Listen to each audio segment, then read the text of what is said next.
오늘 조금 길지만 원래 이제 아나니아 삽비라 이야기 다음 이어지는 말씀인데 우리 12절부터 읽어야 되는지는 좀 본문이 좀 길어서 17절부터 42절까지 보겠습니다. 하나의 이야기로 쭉 흘러가는 가운데요, 여러분 생각하시면서 천천히 같이 읽어갔으면 좋겠습니다. 시작.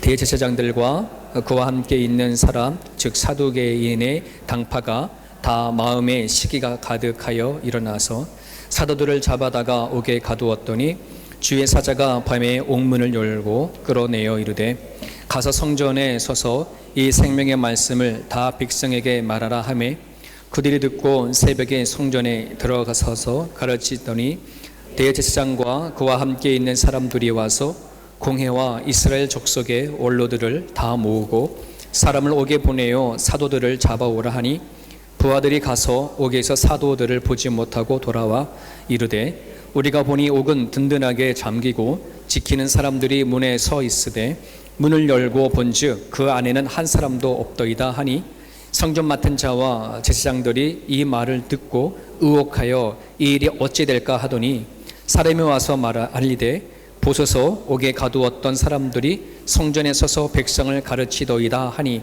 성전 맡은 자가 부하들과 같이 가서 그들을 잡아왔으나 강제로 못함은 백성들이 돌로 칠까 두려워함이더라. 그들을 끌어다가 공회 앞에 세우니 대제사장이 물어 이르되 우리가 이 이름으로 사람을 가르치지 말라고 엄금하였으되 너희가 너희 가르침을 예루살렘에 가득하게 하니 이 사람의 피를 우리에게로 돌리고자 함이로다. 베드로와 사도들이 대답하여 이르되 사람보다 하나님께 순종하는 것이 마땅하니라. 너희가 나무에 달아 죽인 예수를 우리 조상의 하나님이 살리시고 이스라엘에게 회개함과 죄사함을 주시려고 그를 오른손으로 높이사 임금과 구주로 삼으셨느니라. 우리는 이 일의 증인이요 하나님의 자기에게 순종하는 사람들에게 주신 성령도 그러하니라 하더라. 그들이 듣고 크게 노하여 사도들을 없이 하고자 할세 바리새인 가말리엘은 율법 교사로 모든 백성에게 존경을 받는 자라. 공회 중에 일어나 명하여 사도들을 잠깐 바깥에 나가게 하고 말하되 이스라엘 사람들아 너희가 이 사람들에게 대하여 어떻게 하려는지 조심하라. 이전에 드다가 일어나 스스로 선전하매 사람이 약 400명이나 따르더니 그가 죽임을 당하매 따르던 모든 사람들이 흩어져 없어졌고 그 후 호적할 때에 갈릴리의 유다가 일어나 백성을 깨어 따르게 하다가 그도 망한즉 따르던 모든 사람들이 흩어졌느니라. 이제 내가 너희에게 말하노니 이 사람들을 상관하지 말고 버려두라. 이 사상과 이 소생이 사람으로부터 났으며 무너질 것이요 만일 하나님께로부터 났으면 너희가 그들을 무너뜨릴 수 없겠고 도리어 하나님을 대적하는 자가 될까 하노라 하니 그들이 옳게 여겨 사도들을 불러들여 채찍질하며 예수의 이름으로 말하는 것을 금하고 놓으니 사도들은 그 이름을 위하여 능력받은 일에 합당한 자로 여기심을 기뻐하면서 공회 앞을 떠나니라. 그들이 날마다 성전에 있든지 집에 있든지 예수는 그리스도라고 가르치기와 전도하기를 그치지 아니하니라. 아멘. 예, 오늘 본문은 이해하기가 어려운 부분들이 없습니다. 예, 흘러가는 상황 속에서 일어났던 사건 몇 가지가 섞여서 지연이 되어지는데요. 오늘 이 말씀을 통해서 저나 여러분들이나 살아가는 삶 속에서 내가 받은 복음 또 내가 가지고 있는 이 믿음이 내가 살아가는 삶의 현장 가운데 바르게 사용되어지고 반영되어질 수 있기를 바랍니다. 한국엔 프로그램이 하나가 있습니다. 책을 읽어드립니다 라고 하는 프로그램입니다. 워낙 이 한국 사람들이 책을 많이 읽지 않으니까 아예 이 프로그램을 만들었는데 고전 이야기부터 시작을 해서 우리 좀 역사적으로 깊이 다루어야 할 것, 읽는데 되게 힘든 내용 그런 책들 이런 것들을 대신 읽고 아주 자세하게 재미있게 설명해 주는 그런 이제 프로그램이에요. 설민석 선생님이라고 국사 선생님이신데 아주 그러니까 내가 혼자 읽는 것도 좋지만 이걸 어떤 배경에서 어떻게 써졌고 했던 것들 자세히 설명해 주니까 그 프로그램 한 시간을 이렇게 보게 되어지면 그 책을 내가 다 읽은 것 같은 그런 효과가 있습니다. 여러분 텔레비가 다 안 좋은 게 아니니까 잘 골라서 읽으면 덕이 되는 게 되게 많아요. 내가 책 읽기 어려우면 책 읽어드린다고 하니까 이렇게 한 번씩 봤으면 좋겠습니다. 그걸 아내랑 같이 보고 있다가 아내가 문득 그런 말을 하는 거예요. 여보, 저렇게 진행하는 선생님도 뭐 크리스찬인지 모르겠고 패널로 나와 있는 사람들도 다 크리스찬인지 모르겠지만 거기서 다루는 어떠한 뭐 옛날의 고전이든 또 우리 현대의 반대 사람들이 반드시 읽어야 하는 어떤 책이든 기독교적인 정신이 바탕으로 깔리지 않냐고 얘기가 할 수 없고 또 기독교적인 사상을 가지고서는 그 책을 풀어갈 수도 없는 것을 본다는 거예요. 그러니까 기독교를 옹호하든 비판하고 판단하든 그 책에 쓴 사람들의 아주 우리가 읽을 만한 아주 그런 유명한 책들은 거의 기독교 정신 가운데 쓰여졌다는 거예요. 그 얘기를 들으면서 당연하지. 역사는 하나님인데. 그죠? 모든 역사와 모든 문화를 주관하시는 분이 하나님인데. 그래서 역사를 히스토리라 그러잖아요. 우리 그렇게 그랬어요. 그의 이야기, 하나님의 이야기. 많은 사람들은 하나님에 대한 존재를 아는지 모르는지 그 책을 그것을 하나님을 알고 썼든지 안 썼든지 우리 인간이 본능적으로 찾고 본능적으로 알아가고자 하는 것은 하나님이라는 사실을 여러분 기억하셔야 돼요. 내 인생을 살아가는데 하나님이 존재하지 않는다? 그럼 여러분 내 인생은 바람에 나는 교와 같아요. 어떤 누군가가 정말 인생을 살아갈 때에 정말 최고의 어떠한 능력을 발휘하고 많은 사람들이 존경받는 사람이라 하더라도 그 인생 가운데에 하나님이 없다라고 한다면 안타까운 이야기지만 하나님의 기준에서는 그냥 사라져버리는 교와 같다고 한다는 거예요. 우리가 바라보는 국사책에서는 훌륭하게 나와 있을지 모르지만 하나님이 없는 자기의 역사, 그 공로, 그 업적은 솔직히 아무것도 아니에요. 그러기에 여러분들이 앞으로 남은 인생 가운데에 하나님 앞에 인생을 재설계할 수 있기를 간절히 바랍니다. 여러분들이 하나님 믿는 믿음이 있다면 예수님을 내 복음에 진짜 내 인생의 책임져 주신 그 예수님을 여러분들이 확신한다면 이제 여러분의 인생을 예수님 앞에 하나님 앞에 세워가야 할 거예요. 좀 전에 찬양했던 찬양 있죠. 내 영혼이 확정되고 확정되었사오니 이제 내 눈을 들어 주를 바라보나이다. 모든 상황과 모든 환경 가운데에 이제 내가 눈을 들어 주를 바라보나이다. 여러분 이건 찬양으로 끝날 문제가 아니에요. 정말 내가 살아가는 삶 속에서 내가 정말 내 믿음이 내 신앙이 현실 속에서 반영되느냐 반영되지 않느냐가 정말 이 찬양의 파워가 있는 것이에요. 확정되었대요. 확정된 내 인생에 대해서 여러분 두려워하지 않기를, 아무 염려 없기를, 주님 앞에 매달리고 갈 수 있기를 간절히 바랍니다. 여러분 호주에는 비가 많이 왔음에도 불구하고 아직도 산불은 계속해서 이렇게 나잖아요. 그죠? 여러분 왜 이 호주에 이 산불이 동시다발적으로 막 이렇게 일어날까요? 왜 그래요? 여러분 답 얻으셨습니까? 여러저런 이런 이유도 들고 저런 이유도 막 들고 해요. 기가 막힌 이야기는 지금 단일 정부가 세워졌는데 그 단일 정부가 지금 이 시점에 인구 말세 정책에 들어갔다. 하늘에 어떤 인공위성이 있는데 그 인공위성이 쏙 쏜다는 거죠. 우리가 안 보는 사이에 레이저를 쏴서 산불을 일으키는데 호주도 일으키고 브라질도 일으키고 막 다 일으킨다고? 너무 공상영화를 너무 많이 봐서 그러는지.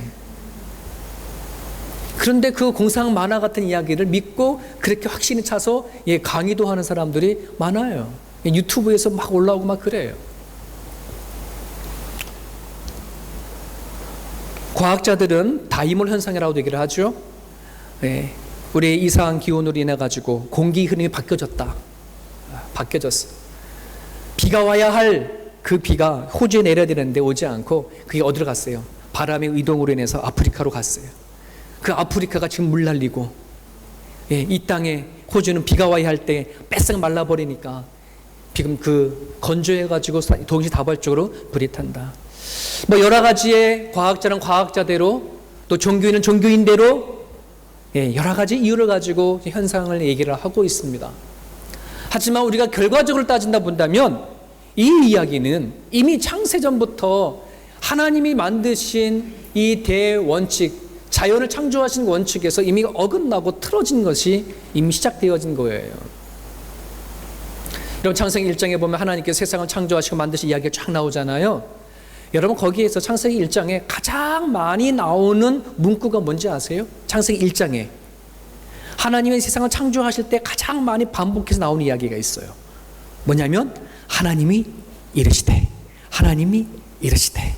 뭐예요? 하나님이 생각하고 계획했던 것들을 말로만 하는 거예요? 창조하세요. 하나님의 창조 안에는 순서가 있고 하나님의 창조 안에는 대원칙과 원리가 있어요.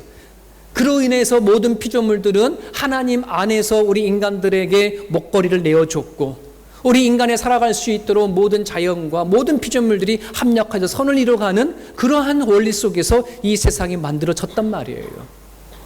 여러분 우리 인간이 어디서부터 출발되었어요? 우리 인간의 근원이 어디예요? 흙이에요. 흙.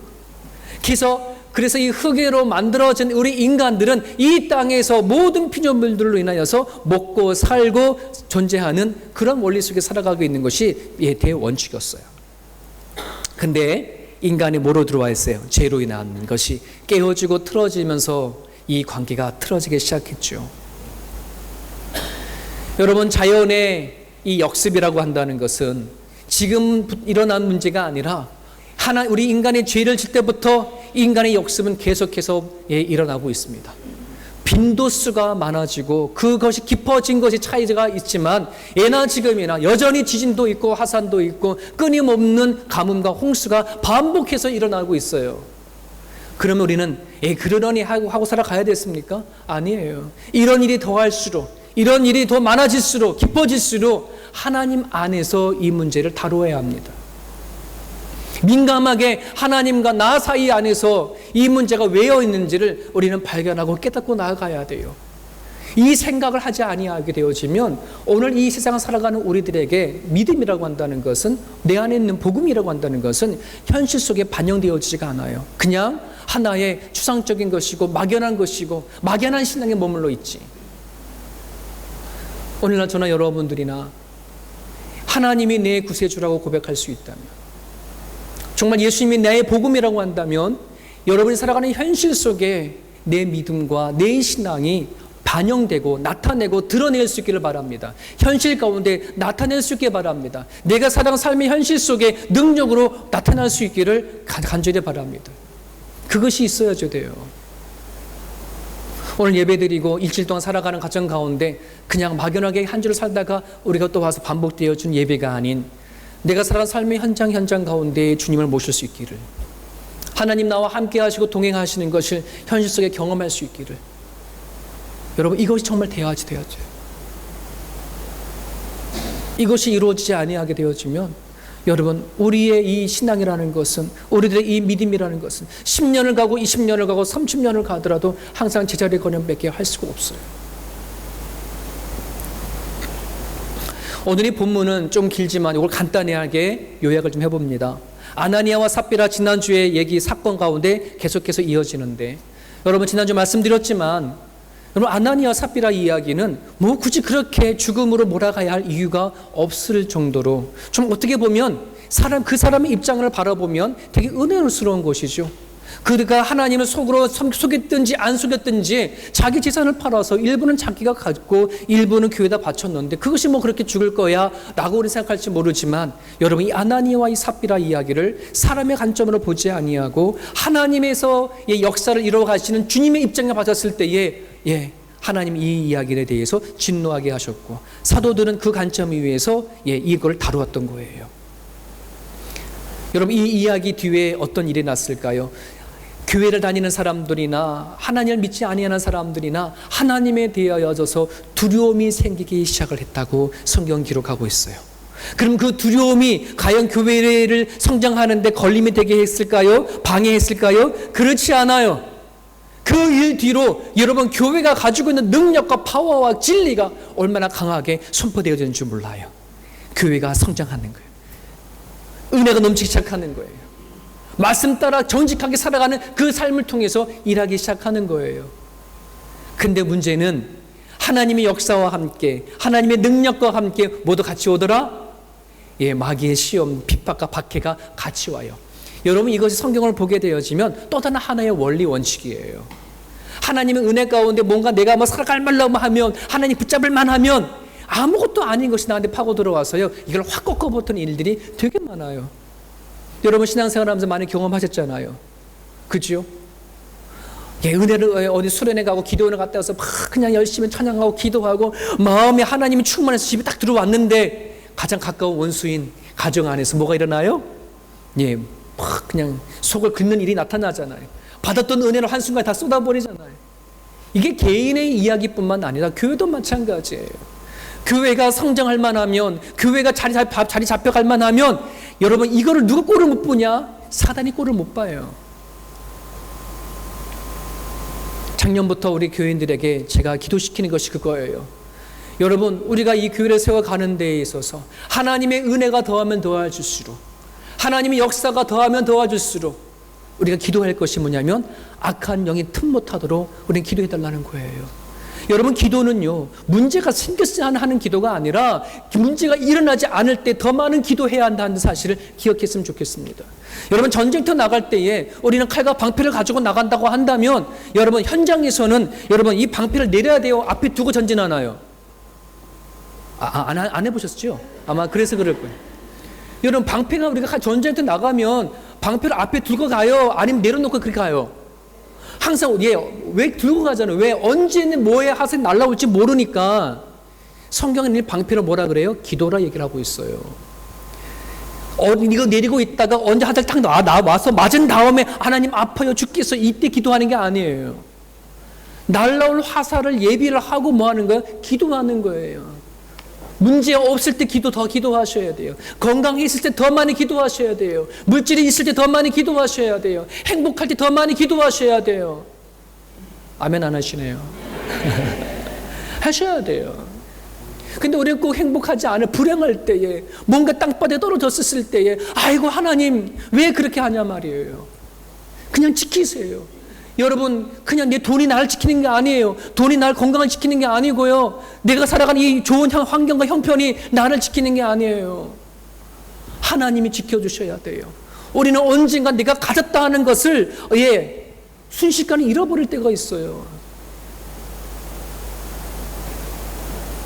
아니나 다를까 이 초대교회가 부흥되어질 때에 그 사도들을 잡아다가 다시 때리고 오잖아요.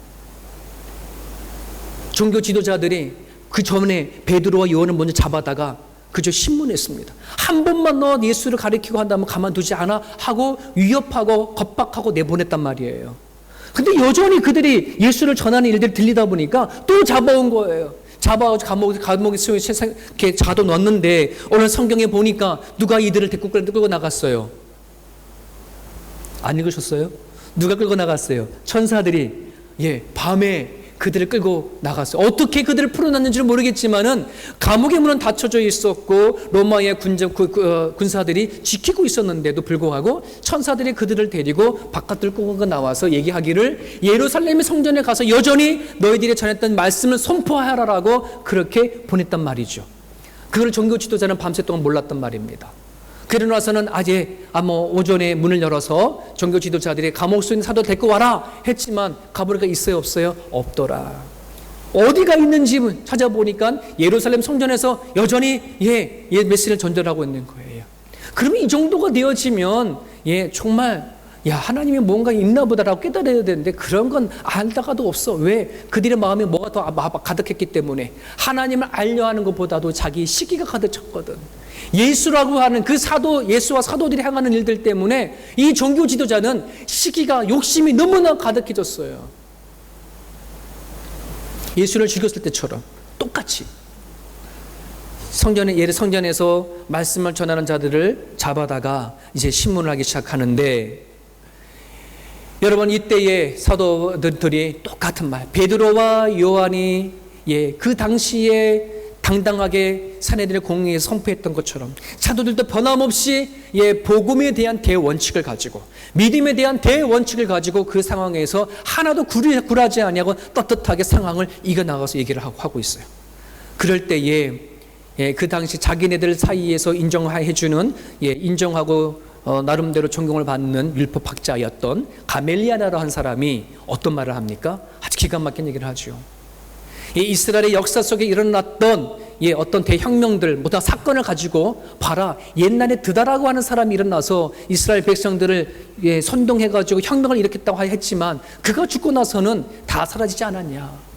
드다가 사라진 다음에 유다라고 하는 또 다른 어떤 사람이 일어나가지고서는 뒤에 엎었지만 그 또한 죽었는데 그러고 나니 다 사라져더라. 사람에서 출발한 것이라면 지금 이들 또한 마찬가지로 이들이 행한 메시지나 모든 기적들은 다 사라질 것이지만 만약에 하나님이 이들을 통해서 이렇게 했다라면 이건 큰 낭패다. 하나님에서 난 것이라면 우리가 도리어 그 하나님 하시는 걸 막는 거니까 우리 그냥 내버려 두자. 이것에 모든 사람들은 수긍했어요. 그런데 속은 상해요, 안 상해요? 속은 상하고 열받죠. 근데 이번에는 그냥 보내지 않았어요. 어떻게 했다는 거예요? 채찍질을 해서 내버렸다는 거예요. 그 채찍질은 예수님 맞았던 것과 똑같은 건데요. 고통스러운 거예요. 그럼에도 불구하고 사도들이 감옥에 나올 때 온몸이 만신창이가 되어지고 너덜너덜해졌지만 그들의 마음 안에는 기쁨이 되어졌다. 여전히 그들은 그 찢기고 상한 마음을 가지고 몸을 가지고 바깥에 나가서 예수 그리스도 전하기 시작했다라는 얘기가 오늘 본문의 이야기예요. 여러분 이 말씀을요 일주일 내내 읽고 또 읽고 또 읽고 하나님 이 이야기가 2020년도를 지금을 살아가는 이 새엄교회 성도들에게 도대체 어떻게 적용돼야 하는 메시지죠? 이게 안 잡히는 거예요. 하나님 이 말씀이 그냥 이 말씀을 전하는 이 이야기로 끝나는 얘기가 아니라 오늘 우리가 받는 이 말씀 속에서 우리가 받아야 할 메시지가 뭘까요? 고민하다 보니 여러분 사도들이 당당하게 그 예루살렘 공의회 종교 지도자들 앞에서 변함없이 당당하게 서서 외쳤던 말이 무엇인가? 이들에게 과연 예수님에 대한 복음이 어떤 것이었는가? 그것을 어떻게 대해줬고 마음에 품었느냐? 이것이 보이기 시작했어요. 이것이 느끼기 시작했어요. 과연 이 사도들이 복음에 대한 이 대원칙이 그 원리가 과연 우리들에게도 과연 있는가 하는 것을 비춰보게 되었어요. 여러분 말씀 한번 같이 다시 한번 읽어볼게요. 사도들이 가지고 있던 예수 그리스도에 대한 그 복음에 대한 자세가 29절에 나와요. 같이 읽어보겠습니다. 시작. 베드로와 사도들이 대답하여 이르되 사람보다 하나님께 순종하는 것이 지금 사도들이 누구나 똑같이 베드로와 요한이 그 4장 19장에도 똑같이 얘기했었거든요. 4장 19절에는 베드로와 요한이 대답하여 이르되 하나님 앞에서 너의 말을 듣는 것이 하나님 말씀 듣는 것보다 옳은가 너희들이 한번 판단해봐 했던 것과 똑같은 말씀으로 이들이 모여 베드로 요한만이 아니라 다른 사도들 다 같이 모였을 때에 똑같은 얘기를 하는 거예요. 사람보다 하나님에게 순종하는 것이 마땅하다. 이것에 대해서 우리가 증인이다. 멋진 거예요. 이 말은 우리가 사람보다 하나님 앞에 순종하는 것이 마땅하다는 것을 내가 살아간 삶 가운데 보고 알게 되어졌고 경험해졌다. 이제는 이것에 대해서 전혀 흔들림이 없어 하는 그런 고백이에요. 여러분 우리가 잘 알다시피 베드로 알잖아요. 여러분 베드로가 예수님을 3번 모른다고 부인했었을 때에 베드로가 하나님을 몰랐나요?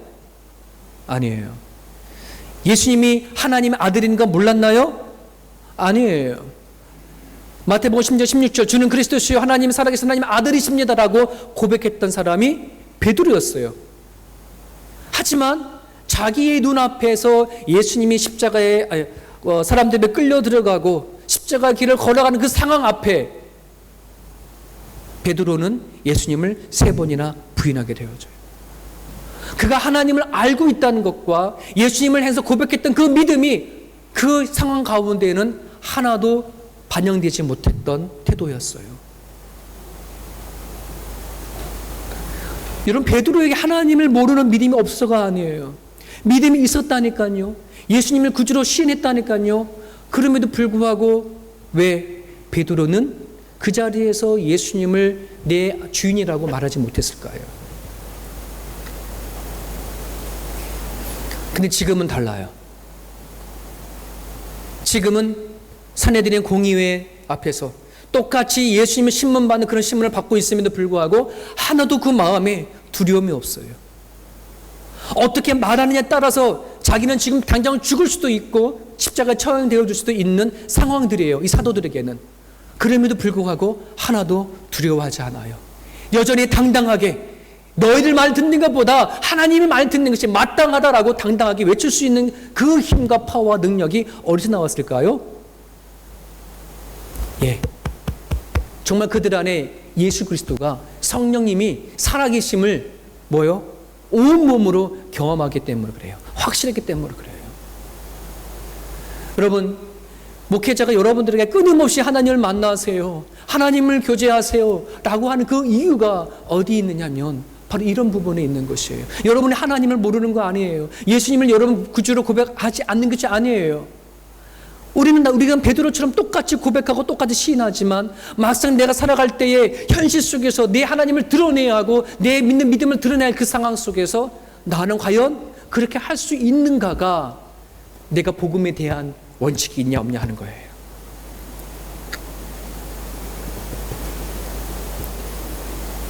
여러분, 개인적으로 여러분들은 제가 신방을 이렇게 하잖아요. 신방을. 여러분 다 우리가 100명이면 100명의 저런 성도들이 다 예수를 고백해요. 기도하면 아멘이라고 다 얘기해요. 신앙 고백을 다 하세요. 그럼에도 불구하고 너무 안타까운 것은 각자가 기도 제목이 있고 각자가 풀어가야 할 숙제가 있고 하는데, 여러분 이걸 누가 할 수 있는 건데요? 내 인생을 확정 지으신 하나님이 할 수 있음을 우리는 지금 방금 전에 찬양했다고 한다 그러면 지금 내가 가지고 있는 고민이라고 하는 거, 걱정이라고 하는 거, 풀어야 하는 것을 가지고 누구한테 사생결단해야 돼요. 주님 앞에 가지고 나가야 돼. 사생결단해야 돼요 이제는. 그죠? 근데 우리는 그 결단을 별로 하지 않잖아요. 그냥 내가 내 살아가는 삶의 그 자리에서 이불 속에서 침대 안에서 책상 머리 앞에서 고민하고 눈물을 흘릴 수는 있을지 모르겠지만 과연 그 문제를 가지고 하나님 앞에 가지고 맡겨질 수 있느냐, 이것이 내 믿음의 현실을 반영하는 거예요. 여러분들에게 그 현실이 있기를 바랍니다. 하나님 앞에 매달릴 수 있는 현실이 있기를 원합니다. 눈물로 하나님 앞에 나아가는 몸부림을 치는 그 기도가 여러분 가운데 있기를 정말 축복합니다. 하나님이 살아계신지 안 살아계시는지, 나와 동행하시는지 안 동행하시는지, 하나님이 얼마나 당당했으면 시험해봐라고 했겠습니까? 시험해보세요. 하나님 앞에 맡기며 기도해 보십시오.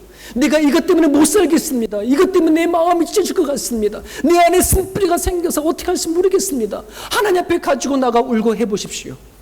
하나님은 반드시 응답하세요. 왜? 살아계시기 때문에. 여러분, 아브라함이요 우리의 믿음의 조상이라고 하잖아요. 하나님이 아브라함을 불렀어요. 아브라함아, 아브라함아, 너가 살 때 본토 친척을 떠나 나오라라고 했을 때에 이 아브라함이 자신을 부르시는 것이 하나님이신 줄 알고 갈대 우를 떠나서 방향으로 가는데, 여러분 그 정도면 아브라함이 믿음이 좋다라고 보잖아요. 여러분, 자기가 살아왔던 그 고향을 떠나서 미지의 세계로 간다는 것, 이건 정말 두려운 것이에요. 언제 그 당시에는 부족 국가 시대였기 때문에 힘 있는 부족이 지나가다가 물이 지어가면 다라가 쳐서 빠이 뺏어오면 그만이에요. 어느 나라가 어느 누군가 보장할 수 있는 그런 시대가 아니거든요. 그래서 아브라함이 군사된 사람을 끌고 간 것도 아니에요. 그 정도면 대단한 믿음이라고 볼 수 있죠. 그럼에도 불구하고 아브라함이 애굽이라는 곳에 딱 도착했었을 때에 하나님이 부르심을 받고 나왔음에도 불구하고 하나님보다는 사람에 대한 두려움이 강하다 보니까 자기의 누이를 뭐로 속였어요? 자기의 아내를 누이라고 속였죠. 자기 아내를 네 누이라고 속일 정도. 왜? 현실에 대한 두려움이 더 컸거든요. 아브라함이 하나님 믿음이 하나님을 안 믿어서가 아니거든요. 여러분, 이런 현상이 오늘 우리들 가운데 너무나 많아요. 하나님을 믿는다고 하지만 막상 현실 앞에서는 하나님보다는 사람이 더 많이 보이고, 환경이 더 많이 보이고, 상황이 더 많이 보이고, 네 자신이 너무나 많이 보여져서 그 하나님을 붙잡기보다는 내가 내 능력, 내 지식, 내 경험을 더 붙잡고 살아가게 되어지고, 이 사람 기웃 저 사람 기웃할 때가 얼마나 많은지 몰라요. 하나님 앞에 가지고 나가야 될 문제예요. 여러분, 아브라함이 언제 우리 믿음의 조상이 되어줬어요? 하나님께서 아브라함에게 100살 때 이삭을 주었을 때에, 아니 줬으면 그만이지, 정말 가장 예쁠 때, 가장 사랑스러울 때 이 하나님이 이삭을 뭐라 그래요? 번제로 바치라. 아, 저 같았으면 아마 그랬을 거예요. 하나님 농담하시네. 그 말이 되어줘요. 아니, 그렇게 하실 거면 왜 두셨습니까? 아마 저는 하나님 앞에 밤새도록 싸움하다가 바빴을 거예요. 근데 아브라함은, 찍소리도 하지 않아요. 밤새도록 기도했던 얘기도 없고, 아침 일찍 일어나 이삭을 데리고 3일 길을 가서, 그 모리아 산에다가 자기 이삭을 묶어서 뭐하래? 죽이려고 했단 말이에요. 야, 어떻게 그렇게 되어졌을까? 그 믿음을 가졌을까? 애굽의 앞에 가가지고 그 상황과 여건 속에서 두려워하고 자기 아내를 뉘러 속였던 그 아브라함이 어떻게 그 이삭을 단번에 바칠 생각을 했었을까? 그의 믿음이 어떻게 됐다는 거예요? 확정이 되어진 거예요. 희미했던 그 믿음이, 왔다 갔다 했던 그 믿음이 이제는 하나님이 내가 이삭을 죽인 그 아들을 그 자리에 다시 살리셔서 내 품에 주실 것이라고 하는 확신을 가지고 데리고 갔어요. 어떻게 하세요? 히브리서 11장 9절을 보세요. 히브리서 11장 나중에 9절 찾아보면 거기에서 뭐라 했겠냐면 아브라함이 자기 아들을 죽여도 하나님이 다시 살릴 것을 믿고 데려갔다라고 그렇게 얘기를 하고 있어요. 그 정도의 믿음은 아니더라도 여러분, 우리가 그 믿음을 가질 수 있기를 바랍니다. 내 눈에는, 내 상황에는 이해가 안 되고 납득이 안 되는 사건이 펼친다고 할지라도 하나님이면 할 수 있습니다. 내가 믿는 가정 가운데 하나님 이끌어 가실 수 있습니다. 그 상황에 되어줄 수 있다면 여러분, 그 문제가 닥친 그 자리에 담대할 수 있어요. 이해가 되지 아니하는 그 상황을 하나님 앞에 이해하고 나갈 수가 있어요. 사도들이 지금 그런 마음을 가지고 이 자리에 섰던 거예요. 옛날 같았으면 벌벌 떨어가지고 사시나무 떨듯이 말 못하고 그랬을 베드로와 사도들이 다리에 힘주고 당당히 설 수 있었던 그 이유는 이제 자기가 받았던 복음이 무엇인지 정확하게 알았기 때문에 그렇습니다. 여러분, 갈라디아서 1장 10절을 한번 같이 읽어보겠습니다. 이 이야기는 바울도 똑같은 고백을 하고 있어요. 갈라디아서 1장 10절 시작. 이제 내가 사람들에게 좋게 하랴 하나님께 좋게 하랴 사람들에게 기쁨을 구하랴 내가 지금까지 사람들의 기쁨을 구하였다면 그리스도의 종이 아니다. 여러분, 바울은요 무엇에 대한 고민을 가장 많았냐면 하나님이 받은 율법이 있었기 때문에 어떻게 하면 하나님 앞에 더 많은 기쁘게 할까, 어떻게 하면 내가 율법을 통해서 사람들이 더 많은 인정을 받을까, 그렇게 살아왔던 사람이 이 바울이었어요. 하지만 그렇게 살아간다 하더라도 자기 안에는 새로운 삶이 보여지는 게 아니라 진짜 자기 안에 하나님 믿는 그런 모습이 보이는 게 아니라 자꾸 더럽고 추악한 죄만 자꾸만 보이는 거예요. 그 갈등이 되게 심했어요. 여러분, 사도행전에 보게 되어지면 바울의 그 모습은 보이지 않지만요, 기독교 역사 속에서 바라보면 바울이 주님을 만날 때기 전에 율법에 대한 시름이 참 많았어요. 그런 가정 가운데 누굴 만나게 될까요? 예수님을 만나게 되어져요. 자기의 능력과 자기의 힘으로 올바른 사람이 되고 싶었고, 자기의 능력과 자기의 힘으로 하나님을 기쁘게 하는 삶을 살고 싶었었는데 그게 되지 못했는데 이제 예수를 만나고 보니까 여러분, 새로운 삶은 내가 무엇을 하는 거에 달려져 있는 게 아니라 예수님을 내 안에 모시는 그 순간이 내 삶이 달라진다는 사실을 깨닫게 되어진 거예요. 여러분 새 삶은요, 여러분 어떤 착한 일부터 시작한 것이 아니에요. 주님을 영접하는 순간부터 새 삶이 시작되어진 거지. 믿으시면 아멘. 여러분, 내가 하나님 앞에 새로운 삶이 시작되어진 것은 내 안에 예수님이 들어온 그 순간부터예요. 여러분들 예수님을 믿고 내가 어떻게 하면 하나님을 위해서 뭔가 기뻐하게 할까, 내가 뭔가 한 사람들 앞에 인정받을까, 여러분 그런 거 다 내려놓으세요. 그렇게 생각하다 보면 그것이 짐이 되져 버려요. 하나님 믿는 것도 짐이 되져 버리고 신앙생활하는 것도 짐이 되져 버려요. 중요한 건 하나님이 나에게 베푸르신 그 은혜를 속에 들어가셔야 돼요. 하나님의 은혜, 하나님 나한테 베풀어 주신 것을 받아들여야지 돼요. 그래서 그 은혜가 얼마나 큰지를 알게 되면, 그 하나님의 사랑이 나한테 베푼 사랑이 얼마나 큰지를 알게 되어지면 내가 짐이라고 하는 것고 얼음이는 내 무거운 것이라 하는 것들이 그 순간부터 이거는 가벼워지는 것이 되어져요. 왜? 내가 하는 게 아닌지 알게 됐거든. 내 주인이신 그 아버지신 분이 담당하실 거라는 것을 우리는 확신하게 되기 때문에 그래요. 내가 아브라함을 금쪽까지 아끼는 아브라함을 죽인다고 하더라도 살리셔서 내 품으로 주실 하나님을 믿었기에 그 일을 하셨다 했던 아브라함의 그 모습처럼, 여러분, 내가 감당해야 할 것 여러분 너무 많아요. 아버지는 아버지로서의 남편으로서, 엄마는 엄마로서, 아내로서 여러분이 가져야 할 위치의 일들이 얼마나 많아요. 하나님을 믿는데 여전히 그 모든 일들 때문에 짐이 되어지고 수고로 믿을 때가 얼마나 많은지 몰라요. 여러분, 하나님 안에 예수님을 영접하여 주시길 바랍니다. 그래야 할 때 여러분, 내가 짊어져야 그 짐은 더 이상 짐이 아니라 하나님 안에서 은혜가 되어진 일로 바뀌어져 가는 것이, 수고하고 무거운 짐진 자들아 다 내게 와라. 내가 너를 쉬게 하리라. 내 멍에는 가볍고 쉽다. 왜 그럴까요? 예수님이 같이 지고 가기 때문에 그래요. 맡기는 것, 드러내려지는 것. 여러분, 2020년도에 여러분 기도 제목 기도를 할 때 이렇게 기도하세요. 하나님, 내 마음 안에 항상 예수님이 계시게 해주십시오. 하나님의 은혜와 하나님의 사랑이 그 넓이와 길이와 높이가 깊이가 어떠한지 알게 해주십시오.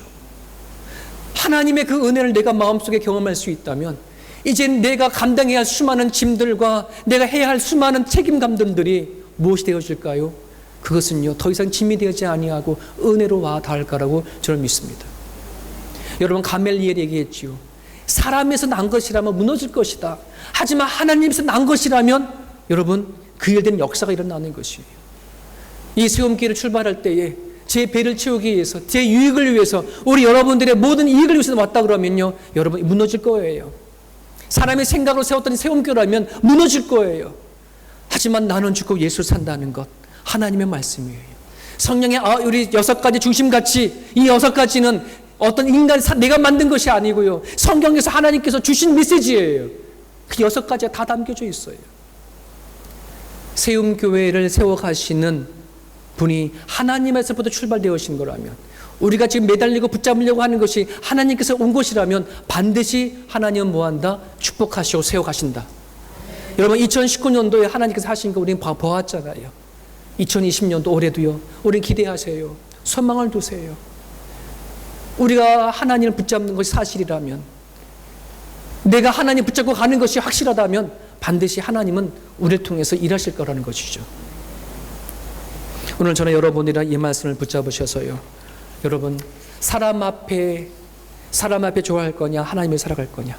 저에게도 가장 유혹이 그거예요. 사람이냐 하나님이냐. 저를 위해서 기도해 주실 때 여러분, 이삼영 목사 목회를 해 나갈 때에 사람 보지 말게 해 주십시오. 하나님만 바라보고 나갈게 해 주십시오. 항상 저 마음엔 그게 유혹이에요. 사람을 위해서 하는 게 아니라 하나님을 위해서 할 수 있도록, 먹든지 마시든지 주를 영광을 위해서 할 수 있도록, 살든지 죽든지 주를 위해서 할 수 있도록, 이것이 우리들의 복음을 대하는 대원칙이고 대원례라는 사실을 여러분 기억하고 나갔으면 좋겠습니다. 오늘 주신 말씀을 여러분 붙잡으시고 나가기를 원합니다. 사랑하는 여러분, 여러분들이 하나님을 바라보고 하는 거라면 여러분, 우리가 살아갈 때 때로는 손해가 되어지고 아픔이 되어져 가고 내가 만시창이 되어진다고 할지라도 오늘 사도들처럼 그 상황 속에서 노래할 수 있음을 여러분 믿고 나갈 수 있기를 간절히 바랍니다. 하나님 때문에 손해보는 거라면, 하나님 때문에 내가 아픈 거라면 반드시 하나님은 채워주시는 하나님이십니다. 오늘 주신 말씀을 붙잡고 우리 같이 한번 기도하기 원합니다. 하나님 아버지, 하나님 감사합니다. 이 시간 우리 가운데 붙잡아 주시고 인도하여 주시옵소서. 하나님 아버지, 하나님, 내가 하는 복음을 대하는 것들이 하나님 아버지, 하나님 치러질 수 있기를 주님 앞에 간절히 바랍니다. 하나님 아버지, 하나님, 우리 가운데 찾아와 주십시오. 아버지 하나님, 내가 살아가는 삶의 현장 가운데